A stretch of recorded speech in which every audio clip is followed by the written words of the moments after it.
હાલ તમામ મહિલાઓ માટે એક દુઃખદ સમાચાર સામે આવી રહ્યા છે।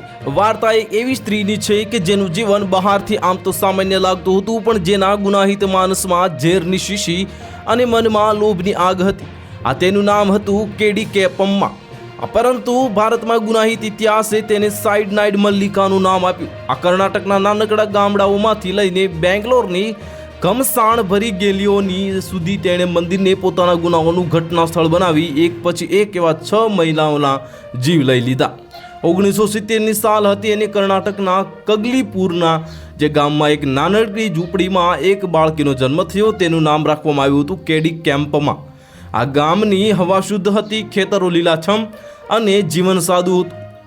બાળકીનો પરિવાર મધ્યમ વર્ગનો હતો અને ન ખૂબ ગરીબ ન ખૂબ અમીર, પણ આ શાંતિ લાંબી ન ટકી। આ નાની ઉંમરે જ કેમ્પમાંના લગ્ન એક દરજી પુરુષ સાથે થયા। શરૂઆતમાં બધું ઠીક ચાલ્યું, તેમને 3 બાળકો થયા। એક નાનકડું કુટુંબ કે જે ખુશીઓથી ભરેલું હોવું જોઈએ, પણ ખુશીઓ તેના નસીબમાં નહોતી। આ 1998નું વર્ષ આવ્યું અને તેના જીવનમાં એક એવો વળાંક આવ્યો કે તેનો સમગ્ર પરિવાર તબાહ થઈ ગયો। તેના પતિએ એક ચીટ ફંડ બિઝનેસ શરૂ કર્યો જે નિષ્ફળ ગયો। દેવું વધ્યું, લડાઈઓ વધી અને આખરે તેના પતિએ તેને અને બાળકોને છોડી દીધા। કેમ્પમાં એકલી પડી ગઈ। ઘરમાં ખાવાનું નહોતું, બાળકોને રડવાનો અવાજ ઘરમાં ગૂંજતો હતો। આ સ્થિતિએ તેના મનમાં એક અજાણ્યો ગુસ્સો પેદા કર્યો।